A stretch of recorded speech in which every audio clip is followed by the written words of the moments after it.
21 dos asilos. Serão justos os asilos? E será útil o uso estabelecido entre as nações de permutar entre si os criminosos? Em toda a extensão de um Estado político não deve haver nenhum lugar fora da dependência das leis. A força destas deve seguir o cidadão por toda parte, como a sombra segue o corpo. Há pouca diferença entre a impunidade e os asilos, e como o melhor meio de impedir o crime é a perspectiva de um castigo certo e inevitável, os asilos, que representam um abrigo contra a ação das leis, convidam mais ao crime do que as penas o evitam, do momento em que se tem a esperança de evitá-los. Multiplicar os asilos é formar pequenas soberanias, porque quando as leis não têm poder, novas potências se formam de ordem comum, estabelece-se um espírito oposto ao do corpo inteiro da sociedade. Vê-se na história de todos os povos que os asilos foram a fonte de grandes revoluções nos estados e nas opiniões humanas. Pretenderam alguns que, cometido um crime no lugar, isto é, um ato contrário às leis, teriam essas em toda parte o direito de punir. Será a qualidade de súdito, neste caso, um caráter indelével?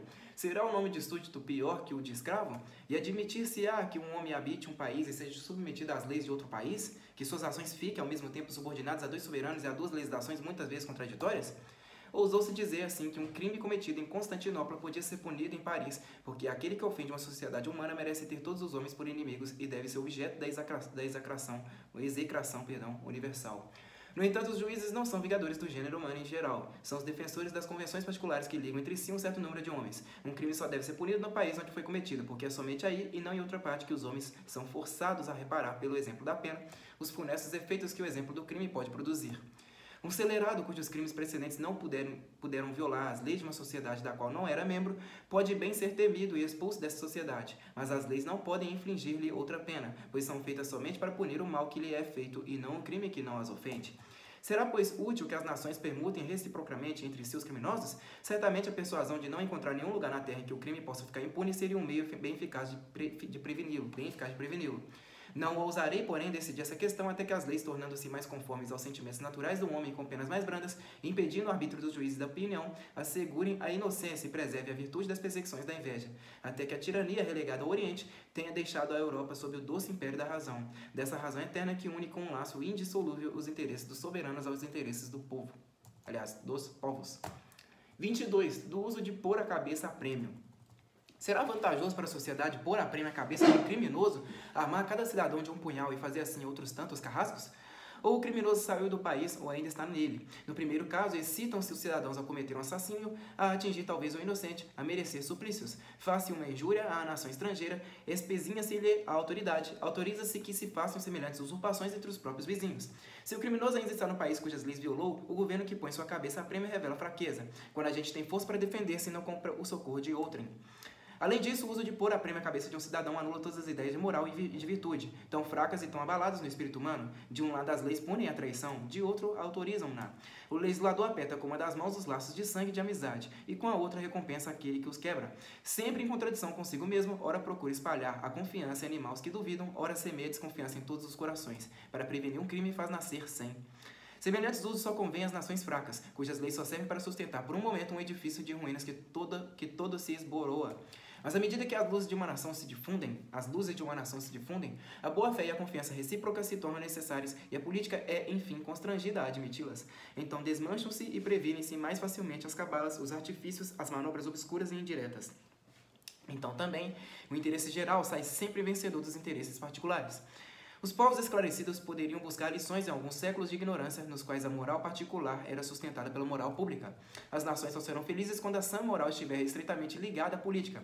Mas leis que recompensam a traição, que acendem entre os cidadãos uma guerra clandestina, que excitam suspeitas recíprocas, opor-se-ão sempre a essa união tão necessária da política e da moral. União que daria aos homens segurança e paz, que lhes aliviaria a miséria e que traria às nações mais longos intervalos de repouso e concórdia do que aqueles de que até o presente gozaram.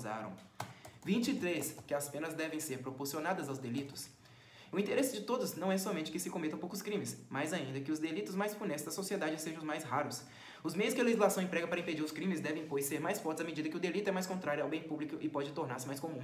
Deve, pois, haver uma proporção entre os delitos e as penas. Se o prazer e a dor são os dois grandes motores dos seres sensíveis, se entre os motivos que determinam os homens em todas as suas ações, o Supremo Legislador colocou como os mais poderosos a recompensa e as penas, se dois crimes que atingem desigualmente a sociedade recebem o mesmo castigo, um homem inclinado ao crime, não tendo que temer uma pena maior, maior para o crime mais monstruoso, decidir-se-á mais facilmente pelo delito que lhe seja mais vantajoso.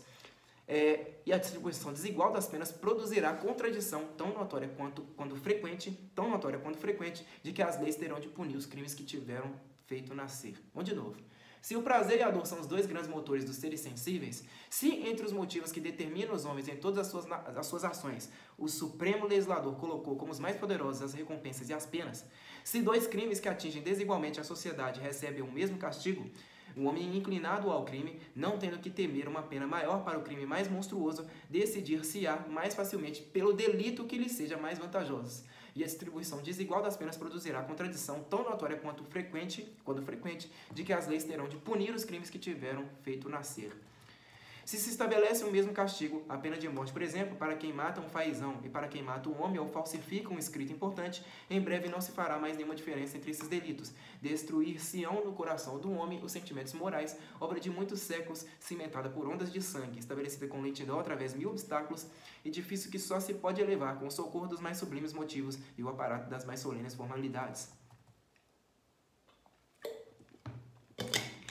Seria em vão que se tentaria prevenir todos os abusos que se originam da fermentação contínua das paixões humanas. Esses abusos crescem em razão da população e do choque dos interesses particulares, que é impossível dirigir em linha reta para o bem público. Não se pode provar essa asserção com toda a exatidão matemática, pode-se, porém, apoiá-la com exemplos notáveis. Lançai os olhos sobre a história, e vereis crescer os abusos à medida que os impérios aumentam. Ora, como o espírito nacional se enfraquece na mesma proporção, o pendor para o crime crescerá em razão da vantagem que cada um descobre no abuso mesmo, e a necessidade de agravar as penas seguirá necessariamente igual progressão. Semelhante à gravitação dos corpos, uma força secreta impele-nos sempre para o nosso bem-estar. Essa impulsão só é enfraquecida pelos obstáculos que as leis lhe opõem. Todos os diversos atos do homem são efeitos dessa tendência interior. As penas são os obstáculos políticos que impedem os funestos efeitos do choque dos interesses pessoais sem destruir-lhes a causa, que é o amor de si mesmo, inseparável da humanidade. O legislador deve ser um arquiteto hábil que saiba, ao mesmo tempo, empregar todas as forças que podem contribuir para consolidar o edifício e enfraquecer todas as que possam arruiná-lo. Supondo-se a necessidade de reunião dos homens em sociedade, mediante convenções estabelecidas pelos interesses opostos de cada particular, achar-se-á progressão de crimes, dos quais o maior será aquele que tende à destruição da própria sociedade. Os menores delitos serão as pequenas ofensas feitas aos particulares. Entre esses dois extremos estarão compreendidos todos os atos opostos ao bem público, desde o mais criminoso até o menos passível de culpa.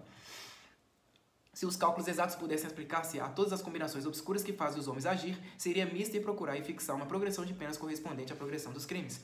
O quadro dessas duas progressões seria a medida da liberdade ou da escravidão da humanidade ou da maldade de cada nação. Bastará, contudo, que o legislador sábio estabeleça divisões principais na distribuição das penas proporcionadas aos delitos e que, sobretudo, não aplique os menores castigos aos maiores crimes. 24. Da medida dos delitos. Já observamos que a verdadeira medida dos delitos é o dano causado à sociedade. Eis aí uma dessas verdades, que, embora evidentes para o espírito menos perspicaz, mas ocultas por um concurso singular de circunstâncias, só são conhecidas de um pequeno número de pensadores em todos os países e em todos os séculos cujas leis conhecemos. As opiniões espalhadas pelos déspotas e as paixões dos tiranos abafaram as noções simples e as ideias naturais que constituíam, sem dúvida, a filosofia das sociedades primitivas.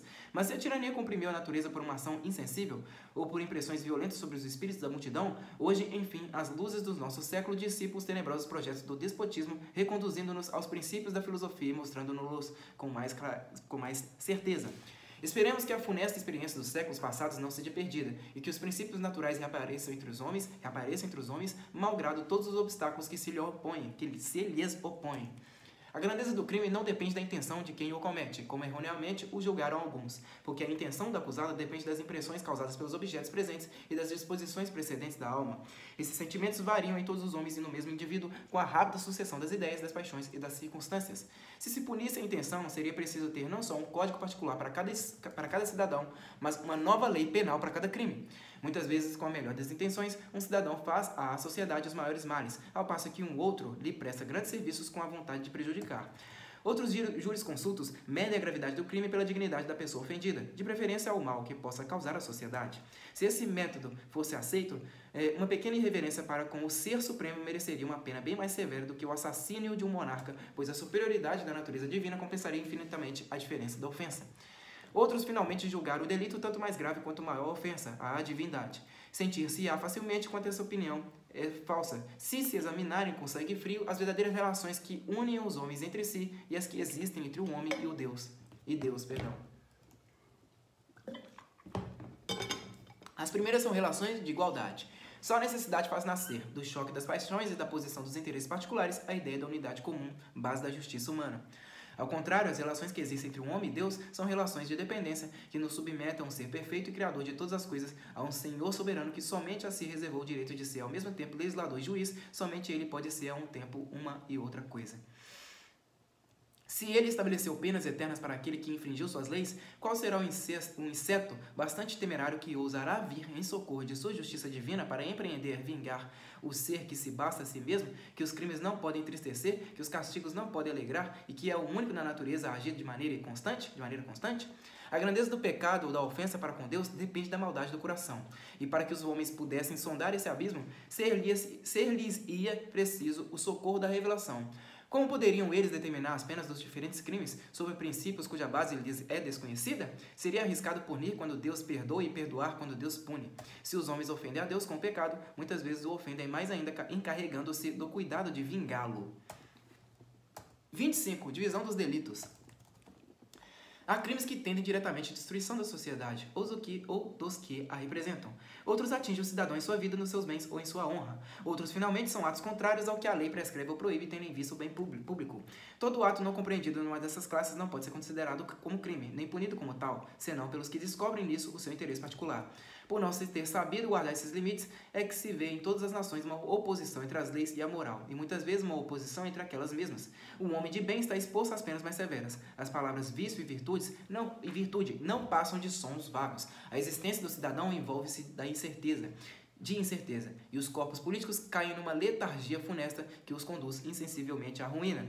Cada cidadão pode fazer tudo o que não é contrário às leis, sem temer outros inconvenientes, além dos que podem resultar de sua ação em si mesma. Esse dogma político deveria ser gravado no espírito dos povos, proclamado pelos magistrados supremos e protegido pelas leis. Sem esse dogma sagrado, toda sociedade legítima não pode subsistir por muito tempo, porque ele é a justa recompensa do sacrifício que os homens fizeram de sua independência e de sua liberdade. É essa opinião que torna as almas fortes e generosas, que eleva o espírito, que inspira aos homens uma virtude superior ao medo e os faz desprezar essa miserável maleabilidade que tudo aprova e que é a única virtude dos homens bastante fracos para suportar constantemente uma existência precária e incerta. Percorrem-se com visão filosófica as leis e a história das nações e se verão quase sempre os nomes de vício e virtude, de bom e mau cidadão, mudarem de valor segundo o tempo e as circunstâncias. Não são, porém, as reformas operadas no Estado ou os dos negócios públicos que causarão essa revolução das ideias. Essa será a consequência dos erros e dos interesses passageiros dos diferentes legisladores. Muitas vezes se verão as paixões de um século servir de base à moral dos séculos seguintes e formar toda a política dos que presidem as leis. Mas as paixões fortes, filhas do fanatismo e do entusiasmo, obrigam a pouco e pouco a força de excessos, o legislador à prudência e podem tornar-se um instrumento útil nas mãos da astúcia ou do poder, quando o tempo as tiver enfraquecido. Foi do enfraquecimento das paixões fortes que nasceram entre os homens as noções obscuras de honra e virtude. E essa obscuridade subsistirá sempre, porque as ideias mudam com o tempo, que deixa sobreviver os nomes às coisas que variam segundo os lugares e os climas. É que a moral está submetida como os impérios a limites geográficos. Acho que está submetida como os impérios a limites geográficos. 26. Dos crimes de lesa majestade. Os crimes de lesa majestade foram postos na classe dos grandes crimes, porque são funestos da sociedade. Mas a tirania e a ignorância, que confundem as palavras e as ideias mais claras, deram esse nome a uma multidão de delitos de natureza inteiramente diversa. Aplicaram-se as penas mais graves e faltas leves, e nessa ocasião, como em mil outras, um homem é muitas vezes vítima de uma palavra. Toda espécie de delito é nociva à sociedade, mas nem todos os delitos tendem imediatamente a destruir. É preciso julgar as ações morais por seus efeitos positivos e ter em conta o tempo e o lugar. Só a arte das interpretações odiosas, que é ordinariamente a ciência dos escravos, pode confundir coisas que a verdade eterna separou por limites imutáveis. 27. Dos atentados contra a segurança dos particulares e, principalmente, das violências. Depois dos crimes que atingem a sociedade, ou o soberano que a representa, vêm os atentados contra a segurança dos particulares. Como essa segurança é o fim de todas as sociedades humanas, não se pode deixar de punir com as penas mais graves aquele que a atinge. Entre esses crimes, uns são atentados contra a vida, outros contra a honra e outros contra os bens. Falaremos antes dos primeiros, que devem ser punidos com penas corporais. Os atentados contra a vida e a liberdade dos cidadãos estão no número dos grandes crimes. Compreende-se nessa classe não somente os assassínios e os assaltos cometidos por homens do povo, mas igualmente as violências da mesma natureza exercidas pelos grandes e pelos magistrados. Crimes tanto mais graves quanto as ações dos homens elevados agem sobre a multidão com muito mais influência, e os seus excessos destroem no espírito dos cidadãos as ideias de justiça e de dever para substituir as do direito do mais forte, direito igualmente perigoso para quem dele abusa e para quem o sofre. Se os grandes e os ricos podem escapar a preço de dinheiro às penas que merecem os atentados contra a segurança do fraco e do pobre, as riquezas, que sob a proteção das leis são a recompensa da indústria, tornar-se-ão alimento da tirania e das iniquidades. Não mais existe liberdade todas as vezes que as leis permitem que, em certas circunstâncias, um cidadão deixe de ser um homem para tornar-se uma coisa que se possa pôr a prêmio. Vê-se então a astúcia dos homens poderosos ocupada completamente com o aumento de sua força e dos seus privilégios, aproveitando todas as combinações que a lei lhes torna favoráveis. Eis o mágico segredo que transformou a massa dos cidadãos em bestas de carga. Foi assim que os grandes acorrentaram escravos, e é por isso que certos governos que têm todas as aparências de liberdade gemem sob uma tirania oculta. É pelos privilégios dos grandes que os usos tirânicos se fortificam insensivelmente, depois de se terem introduzido na Constituição por vias que o legislador negligenciou fechar. Os homens sabem opor diques bastante fortes à tirania declarada, mas muitas vezes não veem o inseto imperceptível que mina sua obra e que abre, por fim, à torrente devastadora, uma estrada tanto mais segura quanto mais oculta. Quais serão, pois, as penas reservadas aos crimes dos nobres, cujos privilégios ocupam tão grande lugar na legislação da maior parte dos povos? Não examinarei se essa distinção hereditária entre plebeus e nobres é útil ao governo, ou necessária às monarquias, nem se é verdade que a nobreza é um poder intermediário próprio para conter em justos limites o povo e o soberano, nem se essa ordem isolada da sociedade não tem inconveniente de reunir num ciclo estreito todas as vantagens da indústria, todas as esperanças e toda a felicidade, como essas ilhotas encantadoras e férteis que se encontram no meio dos desertos terríveis da Arábia.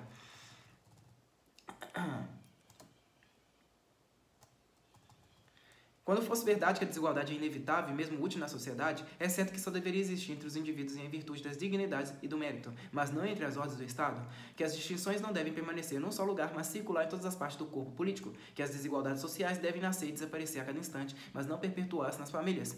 Seja qual for a conclusão de todas essas questões, limitar-me-ei a dizer que as penas das pessoas de mais alta linhagem devem ser as mesmas que as dos últimos dos cidadãos.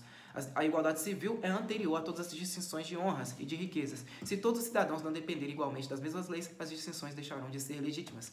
Deve supor-se que os homens, renunciando à liberdade despótica que receberam da natureza, para se reunirem em sociedade, disseram entre si: aquele que for mais industrioso obterá as maiores honras, a glória do seu nome passará aos seus descendentes, mas não obstante as honras e as riquezas, não receará menos do que o último dos cidadãos a violação das leis que o elevaram acima dos outros. É verdade que não há Assembleia Geral do gênero humano em que se tenha aprovado semelhante decreto. Este se funda, porém, na natureza imutável dos sentimentos do homem. A igualdade perante as leis não destrói as vantagens que os príncipes julgam retirar da nobreza, apenas impede os inconvenientes das distinções e torna as leis respeitáveis, tirando toda a esperança de impunidade.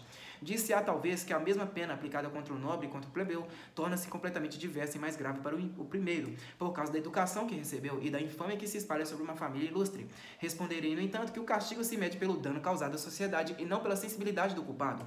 Ora, o exemplo do crime é tanto mais funesto quanto é dado por um cidadão de condição mais elevada. Acrescentarei que a igualdade da pena só pode ser exterior e não pode ser proporcionada ao grau de sensibilidade que é diferente em cada indivíduo. Quanto à infâmia que cobre uma família inocente, o soberano pode facilmente apagá-la com demonstrações públicas de benevolência. Sabe-se que tais demonstrações de favor têm furos de razão no povo crédulo e admirador.